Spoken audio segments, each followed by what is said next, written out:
Morning student. आज हम पढ़ रहे हैं क्लास 12th के बिजनेस स्टडीज़ के अंदर चैप्टर नंबर 14 नियंत्रण कंट्रोलिंग।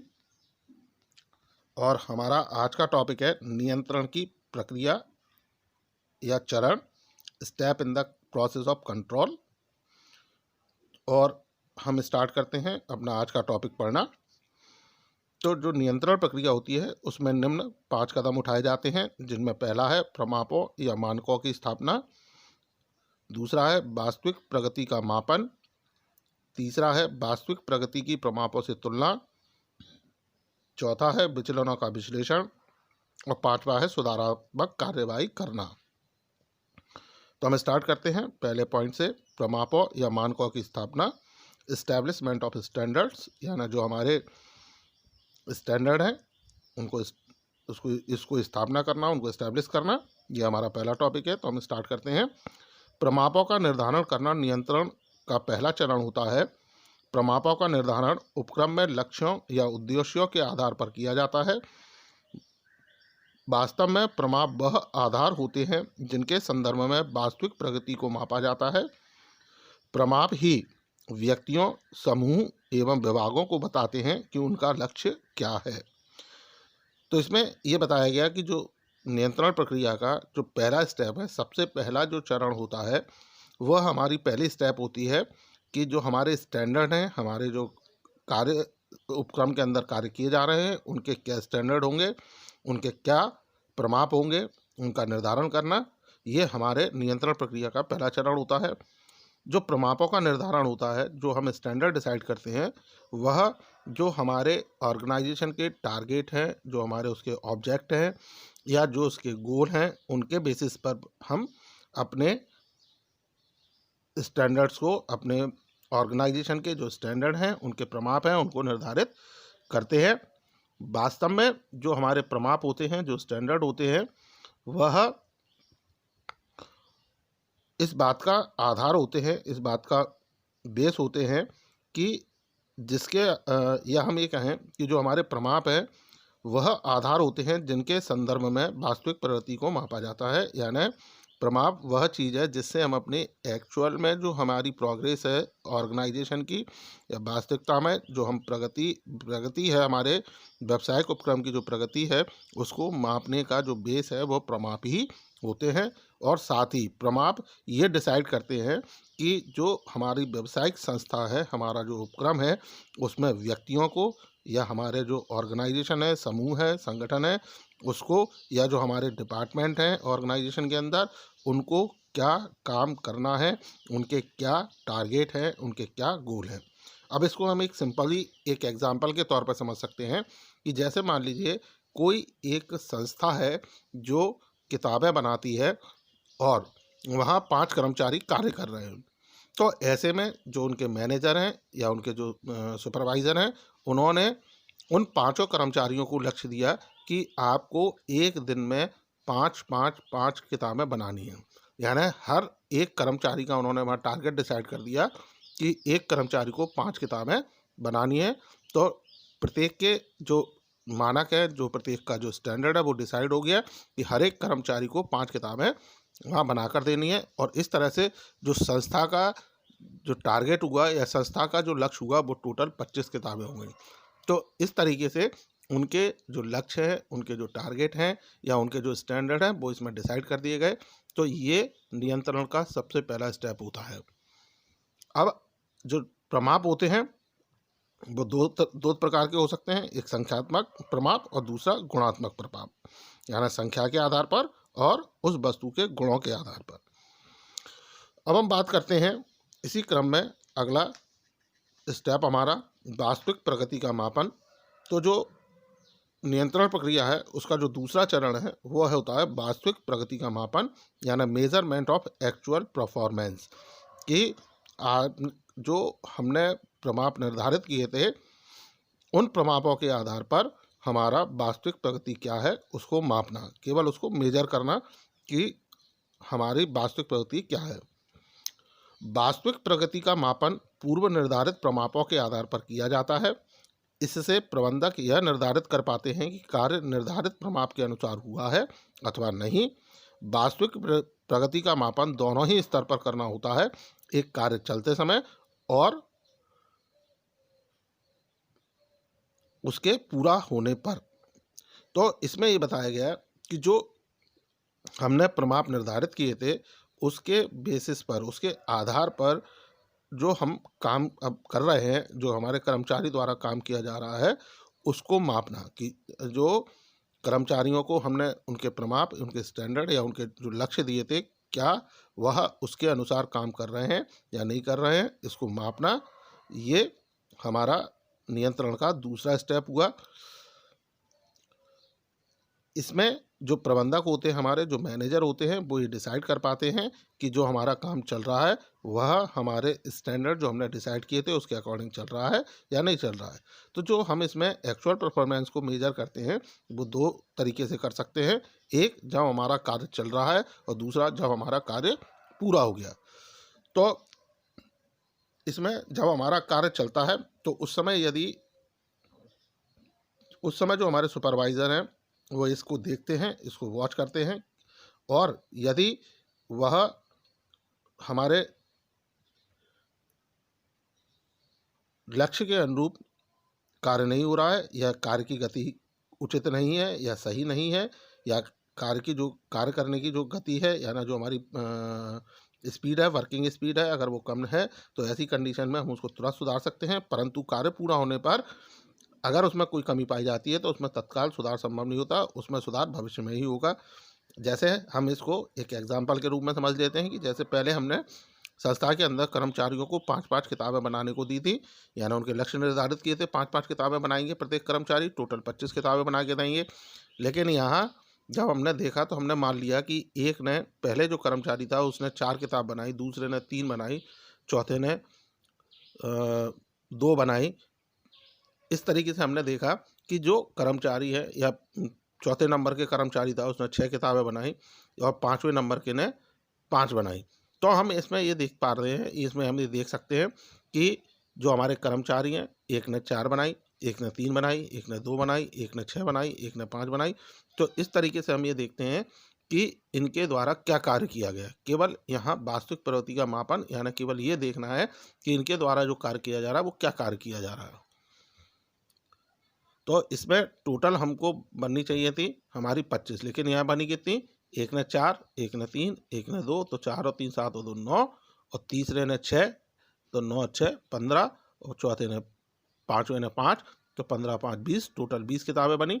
यानी हमारा लक्ष्य था 25 किताबों का, और बनी कितनी, 20। तो केवल यहाँ हमें ये देखना है कि हमने, हमारे जो कर्मचारी हैं, हमारे जो श्रमिक हैं, जो कार्य कर रहे हैं, वो कितना कार्य कर रहे हैं।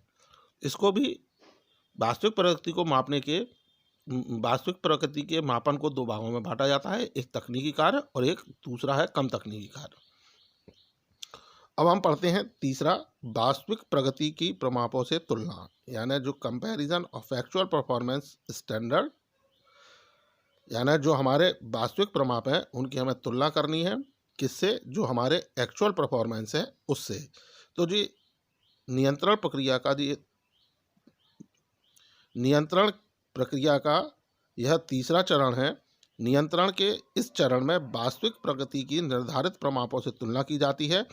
इसमें वास्तविक प्रगति की विचलनों से जानकारी प्राप्त होती है। विचलन 2 प्रकार के होते हैं, ऋणात्मक एवं धनात्मक। जब वास्तविक प्रमापों से कम होती है तो विचलन ऋणात्मक कहलाता है। इसके विपरीत जब वास्तविक प्रगति प्रमापों से अधिक होती है तो यह धनात्मक विचलन कहलाता है। तो यहाँ हमें ये कंपैरिजन करना है, यानी तुलना करनी है कि एक्चुअल में हमने उनके जो स्टैंडर्ड डिसाइड किए थे वो क्या डिसाइड किए, और एक्चुअल परफॉर्मेंस उनकी क्या है, इनकी हमको कंपैरिजन करनी है। और ये जो कंपैरिजन होता है, जब हम इसकी तुलना करते हैं एक्चुअल परफॉर्मेंस की अपने स्टैंडर्ड से कंपैरिजन करते हैं, तो ये दो तरह के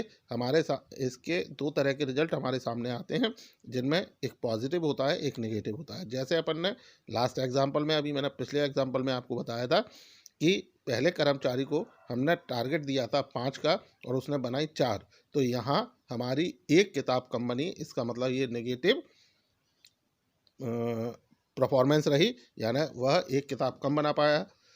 तो इस तरीके से हम पाँचों कर्मचारियों की तुलना करते हैं और टोटल फिर हम अपने जो हमारे संस्था के लक्ष्य है, हमने लक्ष्य रखा था 25 का और किताबें बनी थी 20, तो यहाँ हमने ये देखा कि हमारी 5 किताबें कम बनी। तो यहाँ केवल हमको कंपैरिजन करनी है, तुलना करनी है और तुलना करके ये पता करना है कि जो अंतर आया वो पॉजिटिव है या नेगेटिव है। अगर नेगेटिव है तो उसके लिए हम उसमें सुधार हेतु उपाय कर सकते हैं, और अगर हमारा जो विचलन है, हमारा जो डेविएशन है, अगर वो पॉजिटिव है तो उसमें सुधार की आवश्यकता नहीं होती है।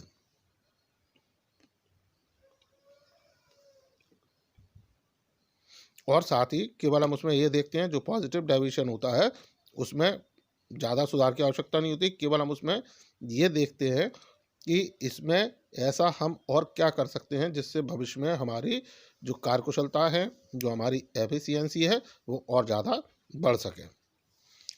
अगला है विचलनों का विश्लेषण, एनालिसिस ऑफ डेविएशन। तो ये जो नियंत्रण प्रक्रिया का चौथा स्टेप होता है, विचलन के विश्लेषण से यह देखा जाता है कि क्या प्रमाप प्राप्त हो। यदि प्रगति प्रमाप के अनुरूप है तो यह संतोषजनक होता है तथा कार्य पूर्व की भांति ही जारी रहता है। इसके विपरीत प्रगति प्रमाप से कम होने पर यह देखा जाता है कि यह कितनी कम है, अर्थात यह विचलन स्वीकार्य है। यदि यह विचलन सीमा के अंदर है तो सुधारात्मक कार्रवाई की आवश्यकता नहीं होती और कार्य पूर्व की भांति जारी रहता है। परंतु यह विचलन स्वीकार्य नहीं है तो देखना होता है कि क्या प्रमाप का निर्धारण सही है अथवा क्या वह संभव है या नहीं है। तो इसमें यह बताया गया कि विचलनों का जब विश्लेषण करना है तो हमें ये देखना होता है कि जो हमने टारगेट या जो हमने अपने स्टैंडर्ड डिसाइड किए थे उसके अकॉर्डिंग काम जो हो रहा है वो कैसा हो रहा है। क्या जितना हमने टारगेट डिसाइड किया था उतनी ही उसकी एक्चुअल परफॉर्मेंस है, और उतनी ही अगर एक्चुअल परफॉर्मेंस है तो फिर हमें इसमें ये जो विचलन है, ये जो हमारा डेविएशन है वो सभी को स्वीकार होगा, और ऐसी स्थिति में हमारा जो काम है वो पहले की तरह चलता रहेगा, उसमें कहीं कोई भी चेंजेस करने की आवश्यकता नहीं होगी।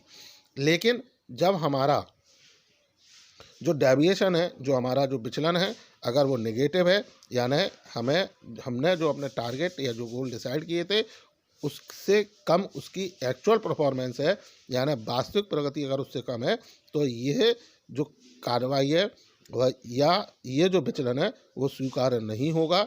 फिर हमें उसमें ये देखना होता है कि जो हमने टारगेट डिसाइड किए थे, जो अपने प्रमाप स्टैंडर्ड डिसाइड किए थे, क्या वो सही है या नहीं है।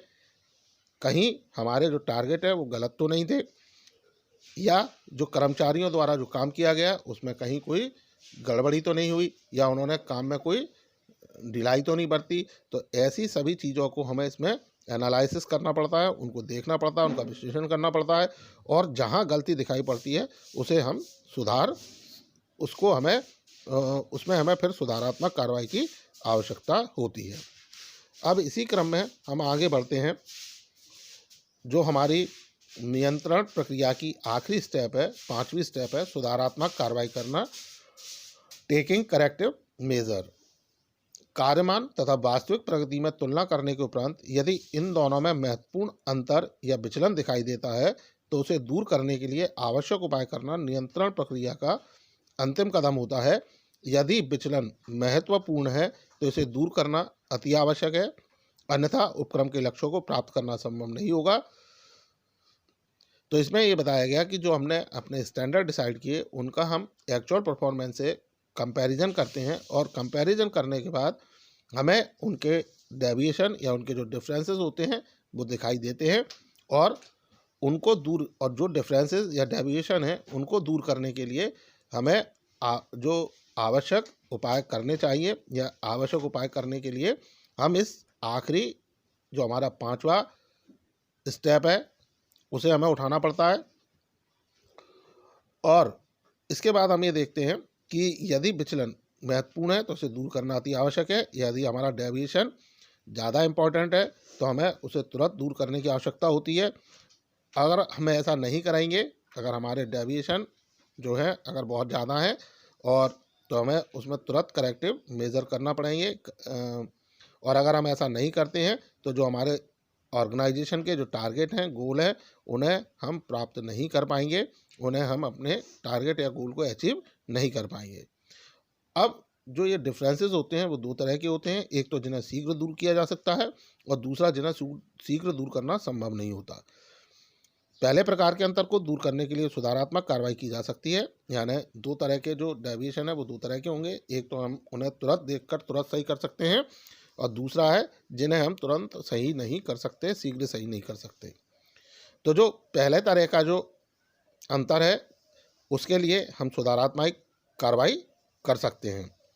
जैसे एग्जाम्पल लें कि हमने अपने 5 कर्मचारियों को किताबें बनाने को दिया था। अब मान लीजिए किसी एक कर्मचारी की मशीन ही खराब हो गई, तो ऐसी स्थिति में अब वो कर्मचारी क्या करेगा, जब मशीन खराब हो गई तो वह प्रोडक्शन तो कर ही नहीं सकता ना। तो ऐसी कंडीशन में हमें क्या करना है, तो हम क्या करेंगे कि जितने समय मशीन खराब रही, हम पहले तो ये प्रयास करेंगे कि उस मशीन को जल्दी से जल्दी ठीक कराया जाए और उसमें बाद में कोई खराबी नहीं आए, इस तरीके से वो ठीक कराएं। और ठीक कराकर जो एक्स्ट्रा टाइम है, एक्स्ट्रा टाइम में हम उस कर्मचारी से, उस लेबर से काम कराकर जो हमारा प्रोडक्शन कम हुआ उसको हम पूरा कर सकते हैं। ये तो हो गया जिसमें हम शीघ्र अपनी कमियों को दूर कर सकते हैं। दूसरा है जिसमें हम शीघ्र कमियों को दूर नहीं कर सकते, तो इसमें है दूसरे प्रकार का अंतर जिन्हें शीघ्र दूर करना संभव नहीं होता, जैसे सरकार की नीति में परिवर्तन या अंतर्राष्ट्रीय घटनाक्रम में परिवर्तन आदि की दशा में परिस्थितियों को ध्यान में रखते हुए योजना को ही पुनः निर्धारित करना पड़ता है। तो जिन्हें हम शीघ्र दूर नहीं कर सकते, जैसे हमारी जो गवर्नमेंट पॉलिसीज़ हैं या इंटरनेशनल कोई घटनाक्रम है, अंतर्राष्ट्रीय घटनाक्रम है, उसमें अगर कोई परिवर्तन होता है तो ऐसी दशा में फिर हमें क्या करना होता है कि हमें अपने जो लक्ष्य हैं या जो हमारे उद्देश्य हैं या जो हमारे टारगेट हैं, गोल हैं, उन्हें ही हमें चेंज करना होगा। सो स्टूडेंट, ये था नियंत्रण प्रक्रिया के चरण जो आपको समझ में आए होंगे। इनसे रिलेटेड यदि आपके कोई डाउट्स हैं, क्वेरीज हैं, तो आप संपर्क कर पूछ सकते हैं। So thank you.